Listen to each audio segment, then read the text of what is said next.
mystery standing in plain sight. Most people pass by without even giving it another glance. A decade ago, a large insurance company across the street installed 3 security cameras.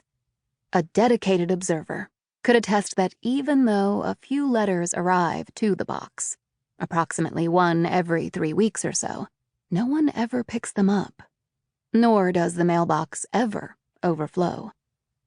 Of this small mystery, one thing has been corroborated time and again over the decades. Every letter that arrives at the box is a letter of urgent need, a desperate call for help, and every single envelope carries the same name: John Blackwood, Esquire. 2020. Newark, New Jersey. Odessa set down her menu and looked around the Soup Spoon Cafe for a list of specials. She found it. A whiteboard near the hostess station, written in block lettering with a red marker. Something about the handwriting triggered a long-forgotten memory of her days at the FBI Academy in Quantico, Virginia. A behavioral sciences lecturer drew up homicide definitions with a squeaky red dry erase marker on the big board in the front of the auditorium.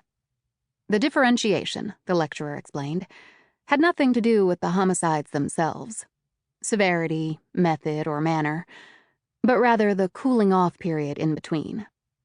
The serial killer's hallmark is their cycle. Weeks, months, or even years may pass between homicides. The mass murderer kills in one setting, within a fixed time frame, totaling a minimum of 4 homicides committed in close succession with little or no downtime in between.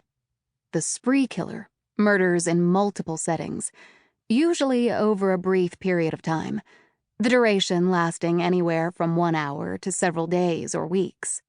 Related, a rampage killer, a single person who murders multiple persons in a single homicidal event. The last 2 classifications allowed room for overlap. One case that was difficult to properly classify, and was generally considered to be the first rampage killing in the United States, had occurred just 75 miles south of the cafe in which she now sat. On September 6, 1949, Howard Unruh, a 28-year-old World War II veteran, departed his mother's house in Camden, New Jersey, dressed in his best suit and a striped bow tie. He had argued with his mother over breakfast, prompting her to flee to a neighbor's home, frantically telling them she feared something terrible was about to happen. Unruh walked into town armed with a German Luger pistol, carrying 39mm rounds. In a 12-minute span, he shot and killed 13 people, wounding 3 more. Locations included a pharmacy, a barber shop, and a tailor. While the desire to murder was proven to be premeditated, Unruh was later found to have kept a list of enemies in a diary. His victims were a mix of preferred targets and people unfortunate enough to cross his path on that clear Tuesday morning. Victims and eyewitnesses alike described the look in Howard's eye that morning as trance-like, dazed. To anyone other than a law enforcement professional, the classification of the crime matters little.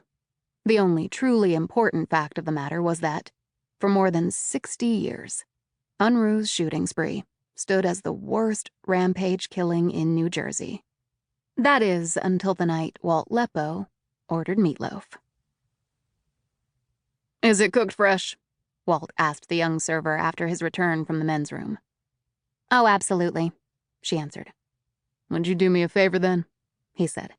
"Could you look and see if there's maybe a slice or 2 left over from the lunch rush? Preferably set under a heat lamp for a few hours. Really dry, with toasted edges." The server held his gaze for a few moments, as if unsure whether or not she was being put on. She was a student, probably, likely at one of the nearby law schools.